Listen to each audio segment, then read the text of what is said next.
Bismillahirrahmanirrahim. Assalamualaikum warahmatullahi wabarakatuh. Berjumpa kembali dengan saya Fitrianto di channel Pendidik Mahasiswa.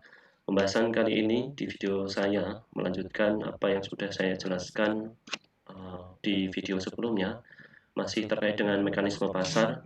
Untuk kali ini melanjutkan pembahasan mengenai penawaran. Kalau di minggu yang lalu atau di video yang sebelumnya kita sudah belajar mengenai apa itu permintaan dan apa itu fungsi permintaan, maka untuk inti dari video kali ini adalah membahas mengenai definisi dari permintaan, penawaran, dan juga fungsi penawaran. Kita masuk ke slide yang pertama. Apa sih yang disebut dengan penawaran, atau bahasa Inggrisnya adalah supply. Penawaran adalah jumlah barang ataupun jasa yang ditawarkan oleh penjual kepada pembeli pada tingkat harga dan periode tertentu. Ada penawaran, ada hukum penawaran. Kalau di permintaan ada definisi permintaan, juga ada hukum permintaan. Sedangkan hukum penawaran adalah jumlah barang maupun jasa yang ditawarkan kepada pembeli ataupun dari penjual kepada pembeli. Biasanya akan normalnya jika jumlah barang atau jasa yang ditawarkan akan naik, jika harga barang tersebut naik. Kemudian apabila jumlah barang atau jasa yang ditawarkan akan turun jika harga turun selama faktor-faktor lain dianggap tetap atau tidak berubah, atau selama ceteris paribus. Bahasa mudahnya adalah ketika harga barang naik, jumlah barang yang ditawarkan akan naik. Jika harga turun, maka jumlah barang yang ditawarkan juga akan turun. Maka bisa dikatakan bahwasanya hukum penawaran ini berbanding lurus. Jadi harga naik, jumlah barang yang ditawarkan juga banyak. Harga turun, jumlah barang yang ditawarkan juga akan turun. Berbeda dengan penawaran, berbeda dengan halnya yang permintaan. Kalau hukum permintaan berbanding terbalik, harga naik, yang diminta turun, harga turun, yang diminta naik. Itu kalau yang permintaan, hukum permintaan. Kita lanjut ke slide berikutnya. Saya contohkan di sini adalah tabel penawaran dari individu. Misalnya seseorang yang bukan seseorang ya, ini sebuah perusahaan ataupun satu penjual yang menawarkan berbagai jumlah barang yang ditawarkan, yaitu adalah misalnya kopi latte dengan berbagai tingkat harga. Misalnya ketika harga kopi tersebut Rp0, maka yang ditawarkan nggak ada atau kosong. Kemudian ketika harga naik menjadi 1, barang yang ditawarkan atau kopi yang ditawarkan sebanyak 3. Kemudian harga naik menjadi 2, yang ditawarkan semakin tinggi yaitu 6, sampai seterusnya. Misalnya harga kopi tersebut naik menjadi $6, maka yang ditawarkan juga semakin banyak, yaitu misalnya 18. Nah, tabel samping mengikuti hukum penawaran karena sesuai dengan yang sudah saya jelaskan di slide sebelumnya. Harga naik, yang ditawarkan juga semakin naik. Ya, 1 yang ditawarkan 3, harga 2 yang ditawarkan 6, dan seterusnya sampai harga 6 yang ditawarkan 18. Nah, ini adalah penawaran dari satu penjual misalnya. Kemudian bagaimana Pak untuk membuat kurva penawaran? Kalau di kurva permintaan yang telah kita bahas di minggu yang lalu, bahasanya kurva permintaan akan berjalan dari kiri atas ke kanan bawah, atau kanan bawah ke kiri atas. Hukum terbalik. Jadi kalau untuk yang penawaran, sebaliknya mengikuti harga berbanding lurus. Jika harga naik, maka yang ditawarkan juga akan semakin banyak. Maka kurva penawaran akan berjalan dari kiri bawah ke kanan atas. Dari tabel yang sudah saya jelaskan di slide sebelumnya, maka dapat dibuat kurva penawaran sebagai berikut. Harga 0 yang ditawarkan juga 0. Ya, saya jelaskan, garis tegak lurus mencerminkan harga atau price. Garis horizontal atau yang mendatar mencerminkan jumlah barang yang ditawarkan. Ya, harga 0 yang ditawarkan juga 0 nih. Harga naik $1 menjadi yang ditawarkan misalnya 3. Harga 2 yang ditawarkan menjadi 6. Dan seterusnya hingga harga 6 yang ditawarkan sebanyak 18. Anda buat garis penghubung antara P dan Q-nya ini, harga dan jumlah barang yang ditawarkan, maka akan ketemu titik-titik pertemuan tersebut. Kemudian Anda tarik sehingga akan terjadi atau akan terbuat kurva penawaran. Kita lanjut ke slide berikutnya.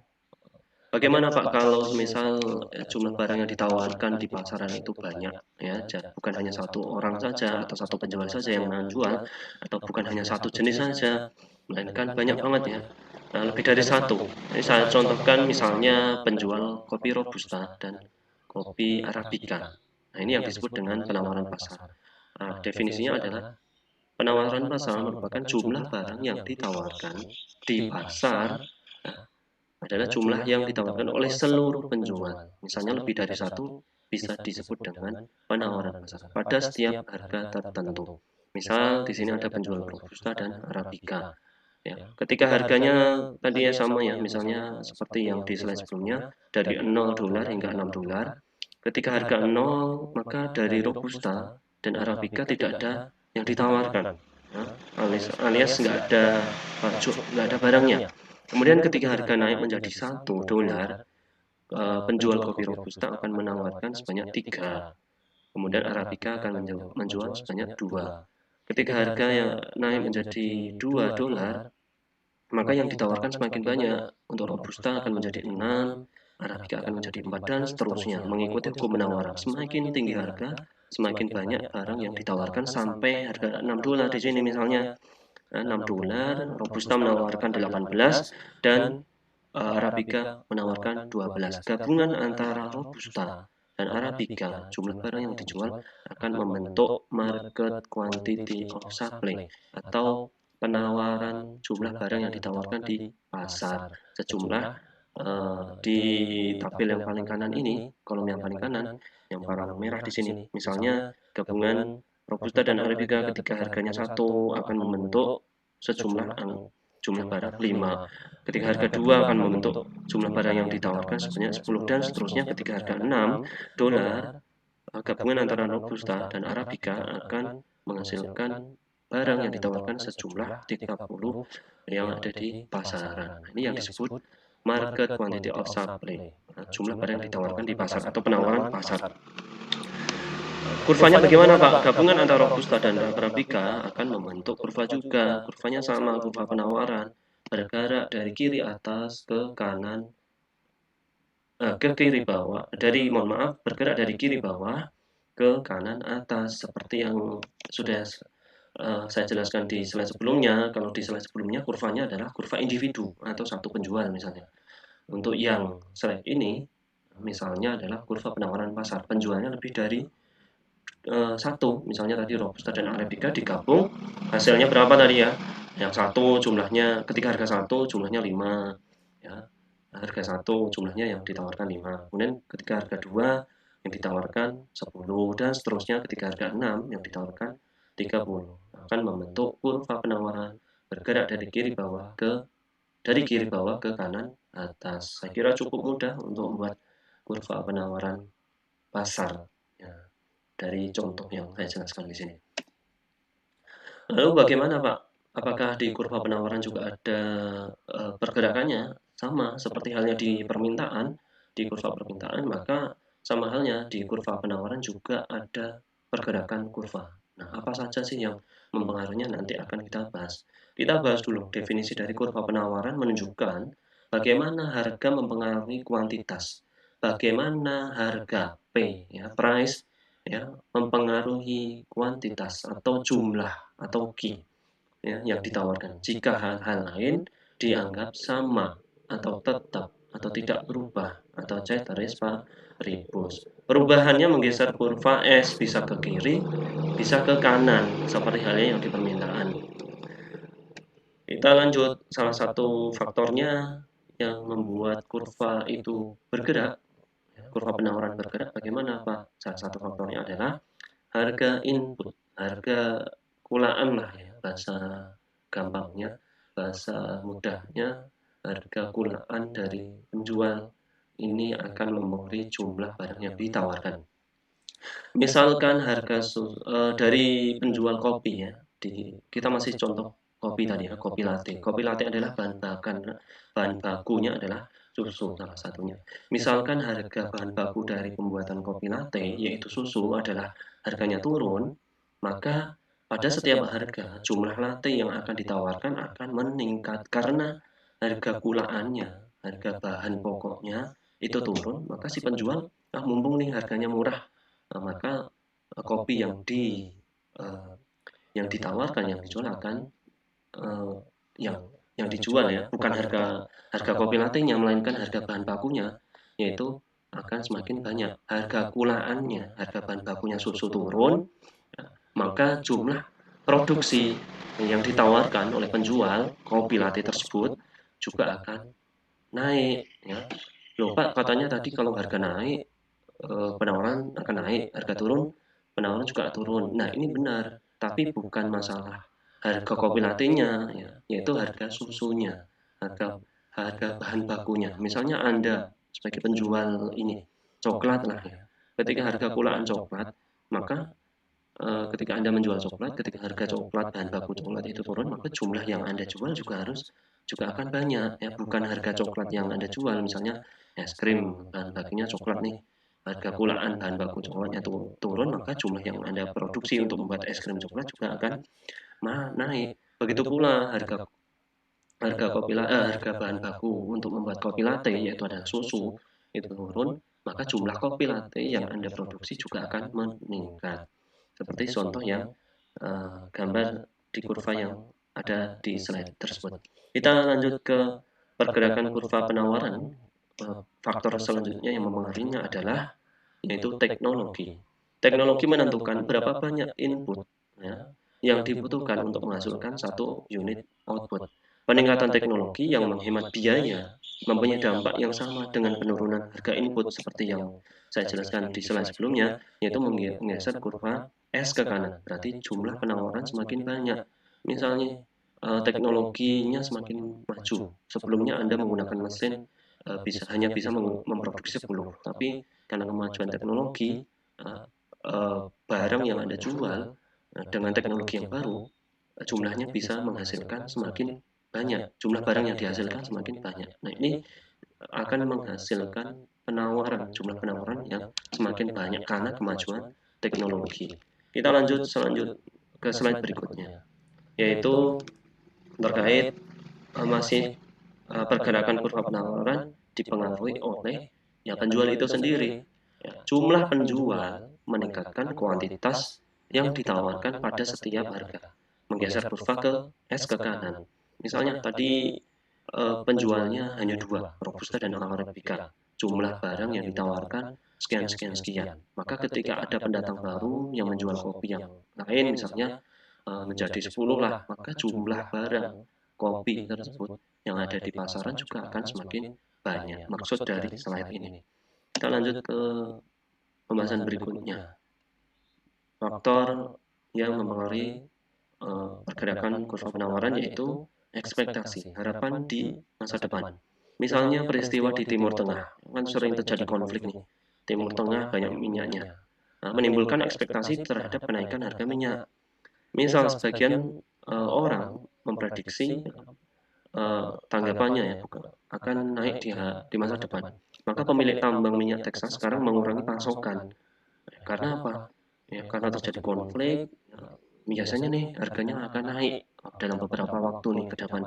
Maka pemilik tambang misalnya di Amerika, Amerika juga kaya akan minyak, menyimpan jumlah persediaan minyaknya, ya, tidak langsung dijual pada saat itu, maka akan dijual pada waktu ke depan dengan harapan harga tersebut, harga minyaknya bisa lebih tinggi daripada saat ini. Karena harganya tinggi, harapannya bisa mendapatkan untung yang lebih banyak. Karena pasukannya semakin berkurang, yang dijual semakin berkurang di pasaran, maka kurva penawaran atau jumlah minyak yang ditawarkan di pasar semakin sedikit. Kalau semakin sedikit, maka kurva penawaran akan bergerak ke kiri. Kita lanjut, pergerakan kurva penawaran dipengaruhi oleh apa saja. Ya, sudah selesai, berarti hanya tadi ya, input, teknologi, kemudian ekspektasi, ada 3.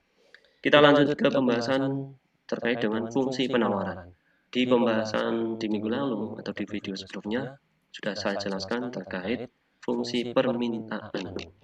Sama halnya menggambarkan hubungan antara harga barang dengan jumlah barang yang, ya, kalau di fungsi permintaan jumlah barang yang diminta, kalau di penawaran hubungan antara harga barang dengan jumlah barang yang ditawarkan oleh produsen. Fungsi penawaran digunakan untuk menganalisis berbagai kemungkinan banyaknya barang yang akan diproduksi. Baik fungsi permintaan dan fungsi penawaran penting diketahui untuk produsen, penjual, agar tidak terlalu banyak memproduksi barang maupun jasa guna menentukan harga tidak guna tidak menentukan harga yang terlalu tinggi maupun terlalu rendah, ataupun membuat barang terlalu banyak maupun terlalu sedikit. Kita lanjut ke slide berikutnya. Fungsi penawaran bagaimana dinotasikan? Ya, mohon maaf, di sini tulisannya adalah penawaran, ya, ada koreksi. Nah, fungsi penawaran mempunyai persamaan sebagai berikut, yaitu QS, quantity of supply, sama dengan minus M ditambah NP, atau Anda bisa ganti A plus BP, bisa.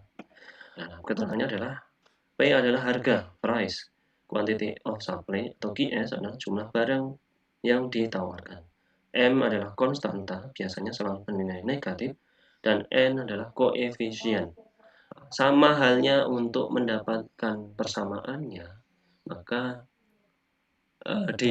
sama halnya untuk mendapatkan persamaannya, baik di fungsi permintaan dan penawaran, rumusnya sama, yaitu Q dikurangi Q1 dibagi Q2 dikurangi Q1 sama dengan P dikurangi P1 dibagi P2 dikurangi P1. P1 adalah harga awal, harga mula-mula, yang P2 adalah harga setelah perubahan, Q1 adalah jumlah barang yang, mohon maaf ya, jumlah barang yang ditawarkan awal, Q2 adalah jumlah barang yang ditawarkan, mohon maaf ini belum saya rubah ya, setelah perubahan harga.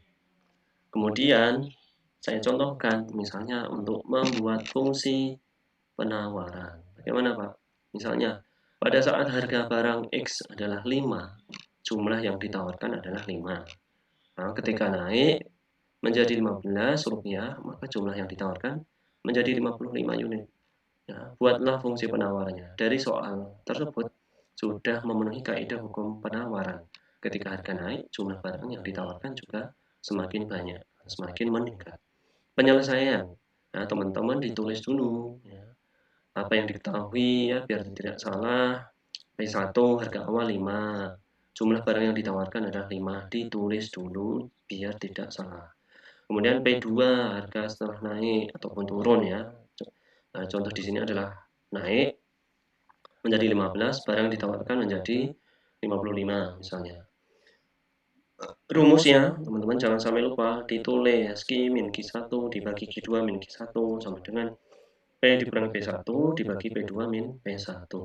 Q dikurangi P1, P1-nya adalah 5, dibagi ya, Q2, Q2-nya adalah 55, dikurangi Q1 dikurangi 5. Sama dengan P dikurangi P1, P-nya belum ada, dikurangi P1, P1-nya 5 juga ya. Kemudian dibagi P2 dikurangi P1. P2 adalah 15 dikurangi 5. Yang bisa diringkas, silakan diringkas. Q min 5 tidak bisa. Dibagi 55 dikurangi 5, 50. Sama dengan P dikurangi 5, masih tetap sama. Dibagi 15 kurangi 5 berapa? 10. Nah, setelah ini, teman-teman, silakan dikali silang. Dikali silang adalah kanan bawah dikali kiri atas. Terus kemudian kiri bawah dikali kanan atas. Kanan bawah adalah 10 dikali kiri atas adalah Q min 5 dikasih kurung buka dan tutup ya, karena ada embel-embel Q-nya. Sama dengan 50 ya, 50 ini kiri bawah dikali kanan atas P min 5. Kemudian bagaimana selanjutnya? Dikali satu per satu ya. Bagaimana caranya Pak? 10 dikali Q sama dengan 10 Q. 10 dikali minus 5. Positif dikali negatif akan negatif, yaitu minus 50. Sama dengan 50 kali P, 50P. Ya. 50 kali minus 5, positif kali negatif, ya, negatif 50 kali minus 5, minus 250. Kemudian dilanjut, ya, kita mencari Khi, ya, biar Khi-nya itu di depan, yang ada Khi-nya dari persamaan ini, kita taruh di depan. Yang ada Khi-nya berapa, Pak? 10 Ki. Ya, 10 Ki kita taruh di depan. 10 Ki. Ya. Kemudian langsung sama dengan ya, minus 250 ya, dikumpulkan yang nggak ada huruf P-nya dengan yang ada P-nya disendirikan tadi, minus 250 ya, masih tetap sama karena masih di kanan sama dengan. Teman-teman harus paham. Ditambah 50. Kok 50 dari mana, Pak? Positif 50. Di sini adalah minus 50. Kita loncatkan ke kanan menjadi positif. Atau dari positif menjadi negatif. Dari negatif menjadi positif. Minus 250 masih tetap sama. Ditambah 50. Ditambah 50P. Atau teman-teman bisa menulis lain lagi ya. 50P dikurangi 250 ditambah 50, nanti hasilnya juga akan sama. Hanya saja di sini ada versi saya. Kita ringkas yang bisa diringkas ya. 10Q masih tetap sama dengan minus 250 ditambah 50 adalah ya, minus 250 itu adalah yang paling kiri misalnya. Kemudian bergeser positif 50. Kalau positif berarti semakin ke kanan. Ya, tambah 50 berarti masih minus 200. Ditambah 50P-nya masih tetap. Ya, ingat, di fungsi permintaan maupun penawaran kita mencari Khi. Kalau di fungsi penawaran notasinya adalah QS, di permintaan adalah QD. Ya. Maka biar jadi Khi bagaimana, Pak? Ya, 10 Ki ini biar jadi 1 Ki, maka harus dibagi 10. Kalau dibagi 10, semuanya harus dibagi 10. 10 Ki dibagi 10 sama dengan 1 Ki. 1 Ki bisa ditulis Ki. Karena ini penawaran, maka tambah S. Ki S sama dengan minus 200 dibagi 10, negatif dibagi positif, sama dengan negatif 20. Ditambah 50 bagi 10, 5. Nah, P-nya jangan sampai lupa. P-nya ditulis. Nah, inilah yang disebut fungsi penawaran. Kurvanya bagaimana, Pak? Kurvanya sama seperti hukum penawaran.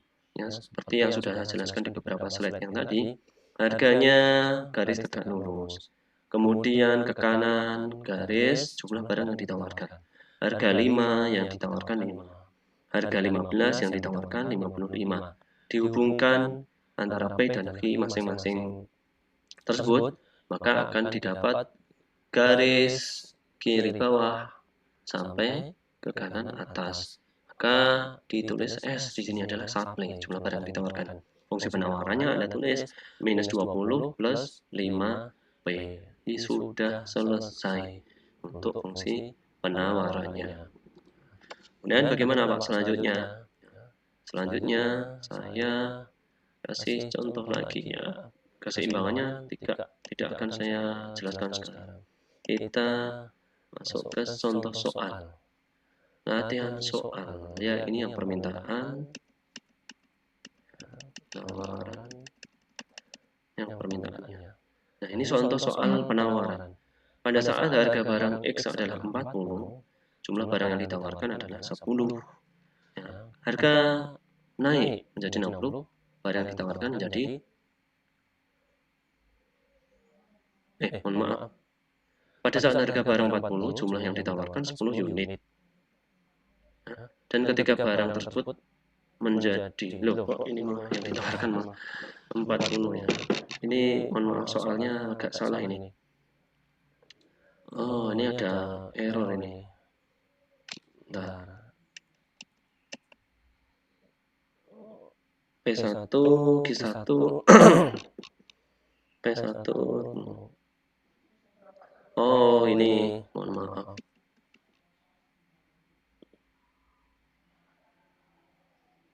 Oh, Oh iya, benar ya ini, mohon maaf. Pada saat harga barang 40, yang ditawarkan 10 unit. Ya, harga naik menjadi 60, maka yang ditawarkan juga 20. Mohon maaf kurang konsentrasi ya, karena puasa. Ya. Buatlah fungsi penawaran dan kurva penawarannya. Nah, teman-teman, ini yang sudah dikerjakan di minggu yang lalu, di pertemuan sebelumnya di kelas. Kita fokus yang poin A dulu saja. Bagaimana Pak untuk mengerjakannya? Teman-teman tolong ditulis dulu apa yang diketahuinya. Ya, misalnya P1, Q1. Harga barang 40, jumlah barang yang ditawarkan 10. Harga barang 60, yang ditawarkan semakin naik menjadi 20. Rumusnya jangan sampai lupa untuk ditulis. Q dikurangi Q1 dibagi Q2 min Q1 sama dengan P dikurangi P1 dibagi P2 dikurangi P1. Kemudian dimasukkan Q dikurangi Q1, Q1-nya 10 dibagi Q2 dikurangi Q1, Q2 kurangi Q1, 20 kurangi 10 sama dengan P dikurangi 40. P-nya belum ada, 40-nya di sini P1 minus 40. Kemudian dibagi ya P2 dikurangi P1. P2-nya adalah 60, P1-nya 40, 60 dikurangi 40. Yang bisa diringkas Q dikurangi 10. Tetap dibagi 20 kurangi 10, 10 dibagi mohon maaf sama dengan P dikurangi 40 dibagi 60 kurangi 40, 20. Dikali silang adalah kanan bawah kali kiri atas. Kemudian kiri bawah kali kanan atas. 20 kali Q min 10 sama dengan 10 dikali P min 40. Dan 20 kali Q, 20 Q. 20 kali minus 10 ya, tolong teman-teman diperhatikan tanya di sini. Minuskah, positifkah, dan seterusnya. 20 kali minus 10, positif kali negatif, minus 200. Sama dengan 10 kali P adalah 10P. Dikurangi, ya, kenapa bisa dikurangi Pak? Ya, positif kali negatif, negatif. 10 kali min 40, min 400. Kemudian kita nyari Q, nah, biar Q-nya di depan, maka kita sendirikan yang Q, yang ada Q-nya kan hanya 20 Q. Nah, 20 Q-nya kita taruh di depan. 20 Q sama dengan min 400, ya. Kita kumpulkan yang ada P-nya, yang nggak ada P-nya kita kumpulkan. Nah, min 400 plus min 400 dari mana? Yang ini min 400. Ditambah 200. 200 dari mana? Dari minus 200 di ruas kiri kita loncatkan di sebelah kanan. Akan menjadi positif 200. Ditambah 10P. Ya, 10P masih tetap positif karena masih di kanan sama dengan di ruas kanan. Kemudian 20Q sama dengan min 400 tambah 200. Ya, ibaratnya kayak ini 4, min 400 di sebelah kiri ditambah 200. Ya, min 200 ditambah 10P. 10P-nya masih tetap di sini. Kemudian kita nyari Q, ingat kita nyari Q bukan 20 Q. Biar jadi Q, maka di sini yang ada Q-nya kan jumlahnya 20 nih. Dibagi 20. Kalau dibagi 20 semuanya juga harus dibagi 20. 20 Q bagi 20, 1 Q. 1 Q boleh ditulis Q. Karena ini adalah penawaran, maka tambah S. QS sama dengan min 200 bagi 20. Negatif bagi positif sama dengan negatif 10. Kemudian 10P dibagi 20. 10 bagi 20 yaitu setengah P atau 0,5 P. Fungsi penawarannya sudah selesai. Kurvanya bagaimana Pak? Kurvanya sama seperti yang sudah saya jelaskan. Harga garis tegak lurus. Nah, jumlah barang ditawarkan garis mendatar. Harganya 40, yang ditawarkan 10. Harga 60 naik, yang ditawarkan juga semakin naik, yaitu 20. Fungsinya QS sama dengan min 10 plus 5, min plus 0,5 P. Gitu. Terima kasih teman-teman, saya kira video kita dicukupkan untuk pembahasan penawaran dan fungsi penawaran. Sampai jumpa di video selanjutnya untuk pembahasan materi yang lain. Sampai jumpa di lain kesempatan. Terima kasih. Assalamualaikum warahmatullahi wabarakatuh.